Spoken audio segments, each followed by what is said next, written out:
जीवन का वास्तविक उद्देश्य। अष्टावक्र और राजा जनक का संवाद। मिथिला के राजमहल में रात्रि गहराने लगी थी।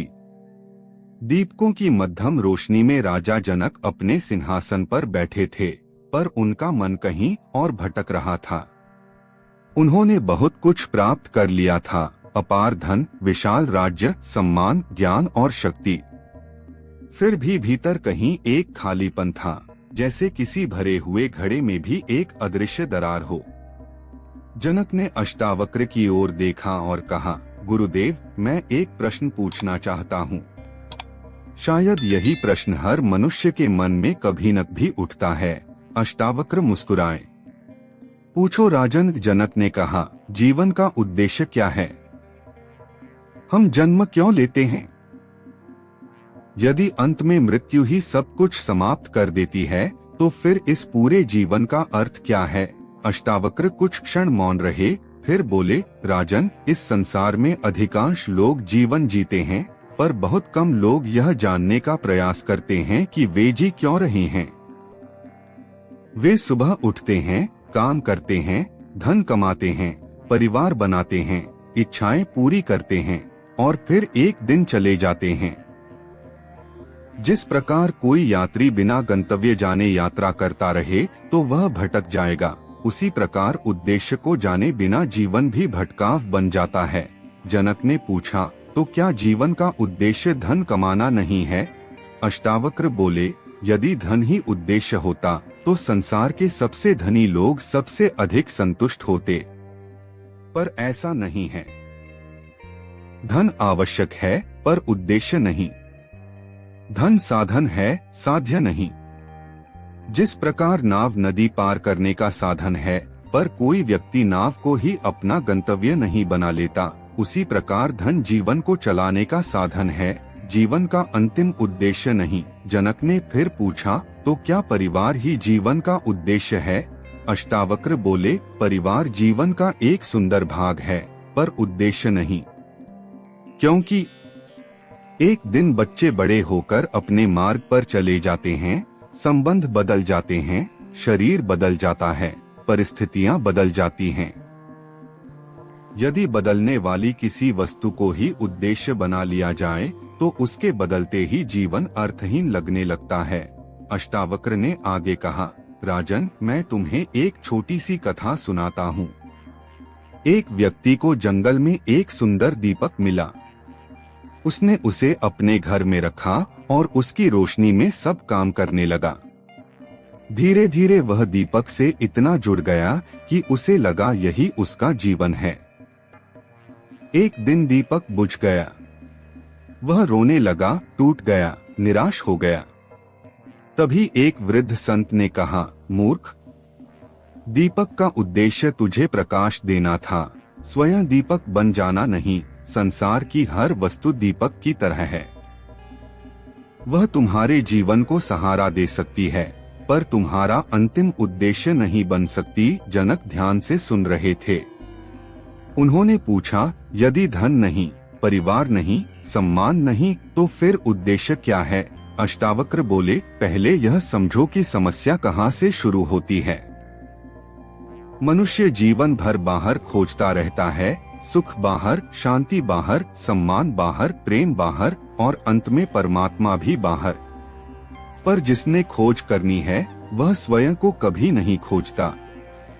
यही सबसे बड़ा भ्रम है। जनक ने पूछा, क्या स्वयं को जानना ही जीवन का उद्देश्य है?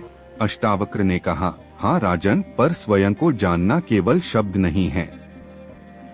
अधिकांश लोग अपने नाम को स्वयं समझ लेते हैं, अपने शरीर को स्वयं समझ लेते हैं, अपने विचारों को स्वयं समझ लेते हैं, पर यह सब बदलते रहते हैं। जो बदल रहा है वह तुम नहीं हो सकते। तुम वो हो जो इन सब परिवर्तनों को देख रहा है। जनक ने कहा, मैं पूरी तरह नहीं समझ पाया। अष्टावक्र मुस्कुराए। एक उदाहरण से समझो। जब तुम छोटे थे, तुम्हारा शरीर अलग था। युवा हुए, शरीर बदल गया। आज शरीर फिर अलग है, पर भीतर जो अनुभव कर रहा है कि मैं वही हूँ, वो कौन है? शरीर बदला पर वो नहीं बदला, विचार बदले पर वो नहीं बदला, भावनाएं बदली पर वो नहीं बदला। वही तुम्हारा वास्तविक स्वरूप है। उसे जानना ही जीवन का उद्देश्य है। राजा ने एक और शंका रखी। गुरुदेव, कल एक मछुआरे को देखा।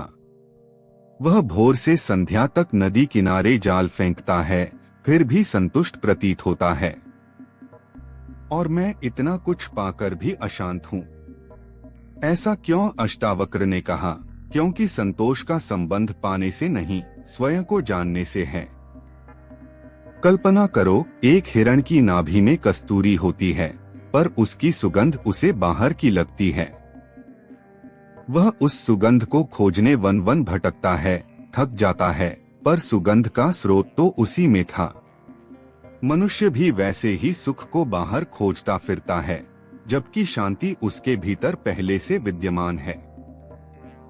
मछुआरा भले अकिंचन हो, पर यदि वह वर्तमान क्षण में जी रहा है, अपने कर्म में लीन है, तो वह उस हिरण से अधिक बुद्धिमान है जो कभी रुकना नहीं जानता। जनक कुछ देर सोचते रहे, फिर बोले, पर गुरुदेव, यदि आत्मज्ञान ही उद्देश्य है तो संसार में कर्म क्यों करें? अष्टावक्र बोले, क्योंकि आत्मज्ञान संसार से भागना नहीं सिखाता, वह संसार को सही दृष्टि से देखना सिखाता है।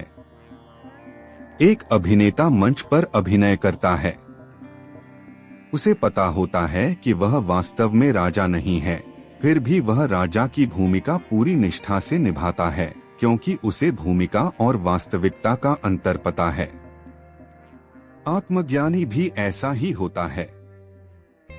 वह जीवन की भूमिकाएं निभाता है, पर उनसे बंधता नहीं। जनक ने पूछा, तो क्या जीवन का उद्देश्य केवल स्वयं को जानना है? अष्टावक्र बोले, स्वयं को जान लेने के बाद जो जीवन जिया जाता है, वही सच्चा जीवन है। तब कर्म बोझ नहीं लगते, संबंध कैद नहीं लगते, परिस्थितियां शत्रु नहीं लगती, क्योंकि तब मनुष्य जान जाता है कि उसका अस्तित्व इन सबसे बड़ा है। कुछ क्षण मौन रहा। फिर जनक ने एक और प्रश्न किया, गुरुदेव, यदि यही उद्देश्य है तो अधिकांश लोग इसे समझ क्यों नहीं पाते? अष्टावक्र बोले, क्योंकि मनुष्य उत्तर सुनना चाहता है, पर स्वयं को देखना नहीं चाहता। उसे संसार को बदलना आसान लगता है, स्वयं को देखना कठिन। वह हजारों लोगों की गलतियां देख सकता है, पर अपने मन की चालाकियां नहीं। यही कारण है कि सत्य सामने होते हुए भी दिखाई नहीं देता। अष्टावक्र ने आगे कहा, कल्पना करो, एक व्यक्ति अपने गले में पहना हार भूल जाए, फिर पूरे नगर में उसे खोजता फिरे, थक जाए, रोए, परेशान हो, और अंत में कोई कहे कि हार तो तुम्हारे गले में ही है। क्या उस क्षण उसे नया हार मिलेगा? नहीं, जो पहले से था, केवल उसका बोध होगा। आत्मज्ञान भी ऐसा ही है। तुम्हें कुछ नया प्राप्त नहीं करना, केवल यह जानना है कि तुम वास्तव में कौन हो। जनक ने कहा, यदि ऐसा है तो फिर लोग इतने दुखी क्यों हैं? अष्टावक्र बोले, क्योंकि वे स्वयं को उस चीज से जोड़ लेते हैं जो बदलने वाली है।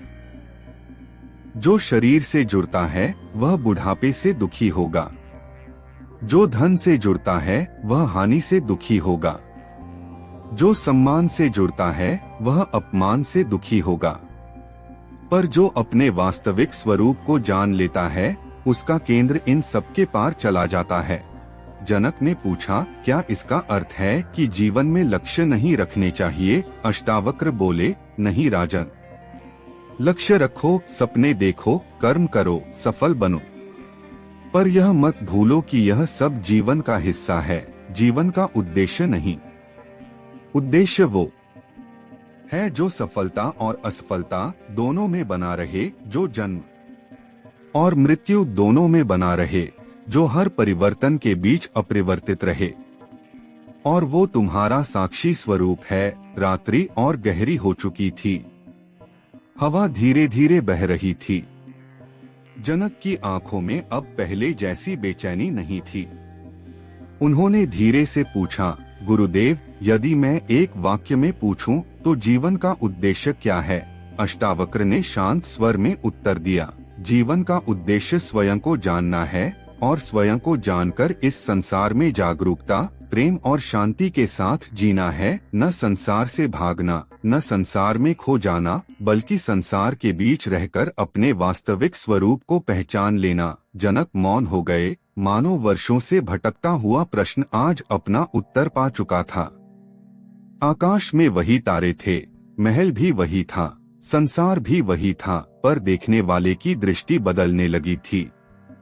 और जब दृष्टि बदल जाती है, तब वही जीवन जो पहले एक बोझ लगता था, एक अद्भुत अवसर बन जाता है। स्वयं को जानने का अवसर, सत्य को पहचानने का अवसर, और उसी में छिपा है जीवन का वास्तविक उद्देश्य। आपको यह वीडियो कैसी लगी कमेंट बॉक्स में जरूर बताएं और ऐसी ही ज्ञानवर्धक वीडियो देखने के लिए चैनल को जरूर सब्सक्राइब करें। जय श्री कृष्णा।